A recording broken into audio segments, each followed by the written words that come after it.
We are the Scoopa Troopas, and this is our redesign of the Arctic Twister soft serve ice cream machine. The team includes El Cavazos, Brian Soka, Sarah Harder, Joey Villarreal, and Jacqueline Ward.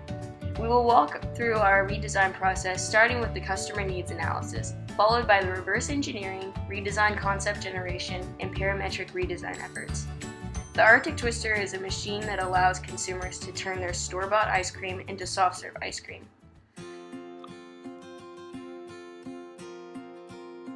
During Phase 1, we tested the product as a group in order to understand the mechanics of the machine and construct an activity diagram while keeping customer complaints in mind. Major complaints about the product include the consistency of the soft serve and quantity of the ice cream wasted. Once the user cranks the ice cream down the chamber, the ice cream meets the blender blades, which soften the ice cream into soft serve. We discovered that the rotating blender traps the majority of the ice cream in the chamber, and the ice cream dispenses slowly, as shown. After the ice cream was dispensed, we measured how much of the soft serve was produced and found that less than a tablespoon came out for the fourth of the cup we inserted. We formulated our customer interview questions based on our observations from our first-time use of the machine. After using the Arctic Twisters for ourselves, we were able to create an activity diagram that illustrates each action necessary for the machine to operate. We focused on the regular use section in order to formulate questions for our customer interviews. In order to gain a deeper understanding of the problems associated with the Arctic Twister, we developed a customer interview process that enabled interviewees to experience the machine while minimizing assistance and input from our team. The target markets that we focused on include a wide range of ages.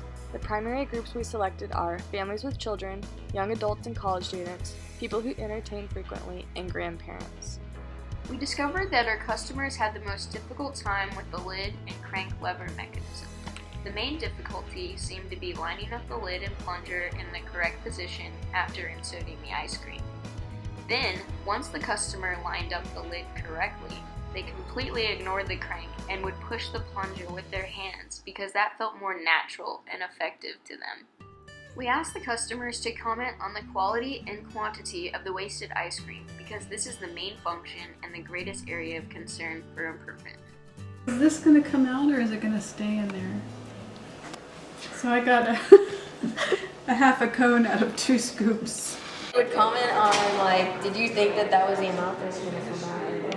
I thought it'd be a little bit more. Just like half the It's like good initially, but I feel like this is gonna melt really fast, like not quicker than an actual soft serve.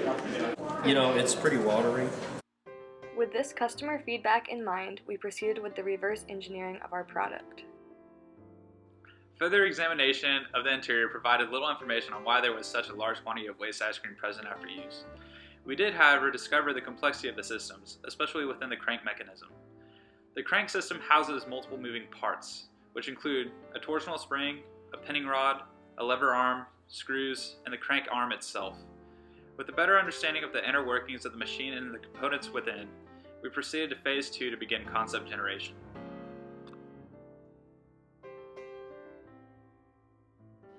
In order to make the Arctic Twister more appealing to consumers, our team focused on improving the quality of soft serve while decreasing the amount of waste ice cream and making the machine easier to use.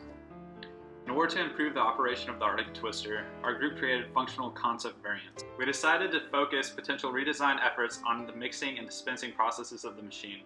As seen in our actual function structure, we decided to isolate functions pertaining to the ice cream mixing and dispensing for our redesign efforts. First concept we created was composed of a leakage valve and a freezable blender. The second concept involves a counter-group ice cream advancer and a clamp-on ice pack. The third concept had a vertical ice cream chamber paired with a gravity-fed ice cream chute. Another concept involved a secondary mixer and an angled chamber. Our final concept involved an actuated valve and a pressure sensor. In order to adequately compare our functional concepts, our group used a pew chart. By comparing concepts to a datum, we were able to determine which concepts were dominant under certain criteria.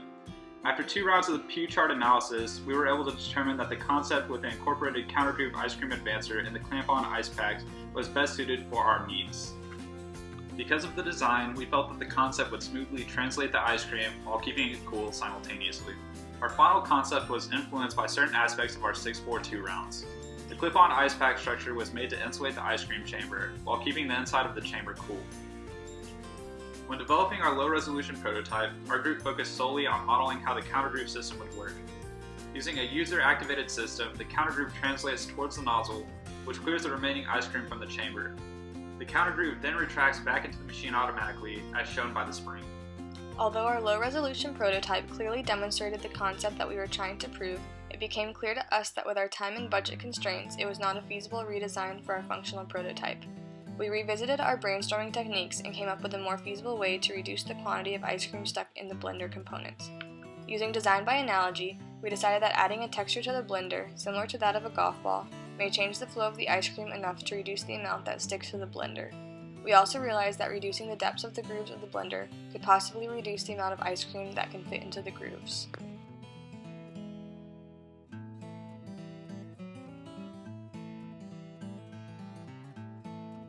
For the industrial improvement, we focused on removing the crank mechanism. Removing the crank was suggested several times during our 642 brainwriting exercise. The design we came up with is to make it so the plunger moves with input linear motion. For our experimental trials, we simply removed the crank and replaced it with a tennis ball so that the plunger would translate down the shaft when the user inputs a force on the tennis ball.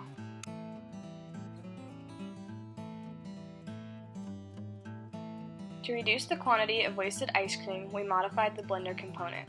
Our first concept involved reducing the depths of the grooves of the blender so that less ice cream can get stuck in them. This was done by filling the grooves with silicone.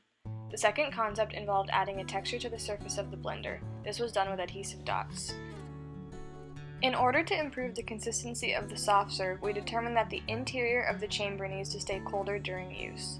In order to accomplish this, we attached an ice pack to the front of the chamber. We performed our experiment with 5 different arrangements. We started with the machine unchanged and then utilized a 2x2 factorial design to set up the other 4 tests. For the experiments, first we input 1/2 cup of ice cream. Next, we let the machine run for 45 seconds. After 45 seconds, we measured the quantity of ice cream wasted by looking at the displacement caused in a container of water. This value was recorded to compare across all of the trials. Finally, we waited 1 minute and measured the quantity of melted ice cream in order to evaluate the consistency. After completing the experiment, we performed a linear regression model on the data. For response 1, the only factor with a significant effect on the amount of wasted ice cream was the mixer surface condition. This main effect plot shows that waste is significantly reduced when using the texturized surface condition. For response 2, amount of melted ice cream, both factors and the factor interaction had significant effects. The main effect plot shows that the textured surface condition produces significantly more melted ice cream than the filled-in condition. This is the main effect plot for the ice pack application on the amount of melted ice cream. As expected, the amount of melted ice cream was notably reduced when the ice pack was applied. Lastly, this is the factor interaction plot for response 2. From the variation in slopes, you can see that the effect of the surface condition on the amount of melted ice cream depends on whether the ice pack is applied. There is a desired effect in amount of melted ice cream when using the textured surface condition with the ice pack. After combining and analyzing these results, we decided the final prototype would consist of the textured mixer with the freezable chamber.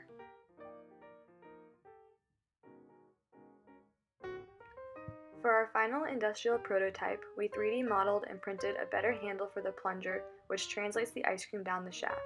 In our experimental trials, we simply used a tennis ball, but for our final prototype, we utilized the 3D printers available to us in the UT Maker Studio, and then spray painted it to better match the machine. For our final functional prototype, we developed an ice pack that can better fit onto the front of our machine. We 3D modeled and printed the outer shell, and then modified a gel ice pack to fit the gap between the shell and the ice cream chamber.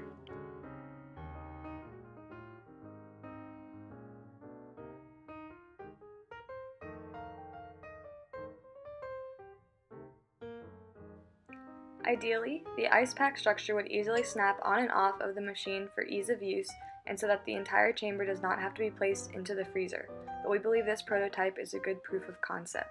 Overall, we feel that the modifications that we were able to make to the product greatly improved the functionality and ease of use of the Arctic Twister.